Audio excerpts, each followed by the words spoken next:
Hi, my name is Fatima Tuz Zahra. I'm one of the PGY2 Hematology Oncology Fellows at Moffitt. And today, very happy to be presenting our real-world outcomes of oral azacitidine maintenance therapy for AML. So this is essentially a retrospective study, including only the Moffitt patients. So just for some introduction, maintenance therapy in AML is all about preventing relapse, because we know that more than 50% patients who achieve complete remission after their intensive induction chemotherapy do relapse within a year of treatment, within first 2 years of treatment.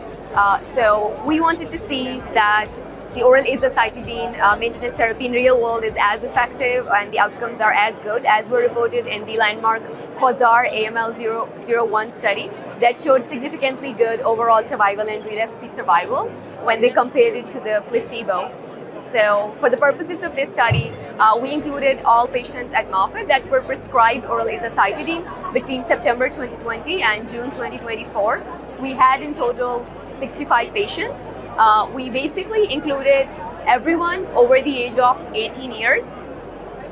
And we performed some descriptive statistics. We were very much interested in some subgroup analysis, specifically looking at the patients who were NPM1 mutated and younger patient cohort of less than 55 years, because in the Quasar AML study, the patients who were included were 65 or above. So the younger cohort was not part of that study. These are our results in terms of the baseline characteristics of the patients. As you can see, most of these patients were favorable risk for the ELN 2022 risk category. A lot of patients did have NPM1 mutations, which are considered good risk.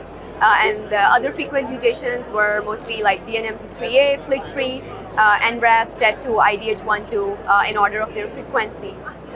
So most of these patients received upfront intensive chemotherapy.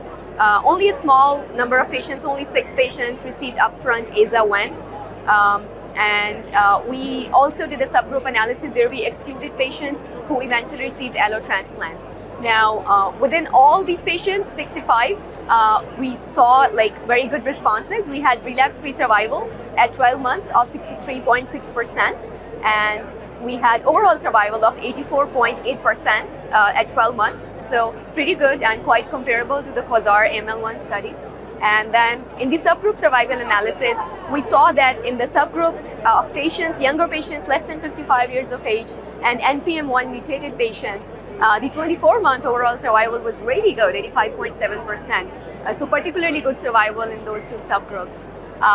We tried to do some MRD analysis, but since it's not conventional to do sequential MRD analysis yet, it wasn't available for all the patients. However, for the 22 of the 65 patients where we had the flow cytometry MRD analysis available, we saw that those patients who were MRD negative before starting this oral azacitidine maintenance therapy remained MRD negative by flow cytometry while they were on the drug.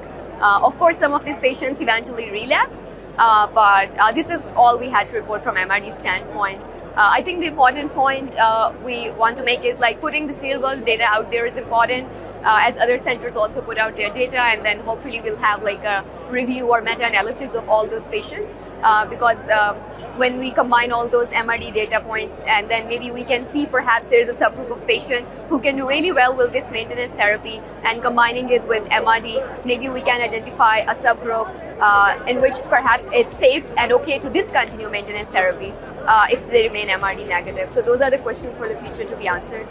Where we are taking this study is that we'll convert it into a retrospective propensity matched analysis with control group. And so that we're hoping to work on that paper and get it out as soon as possible.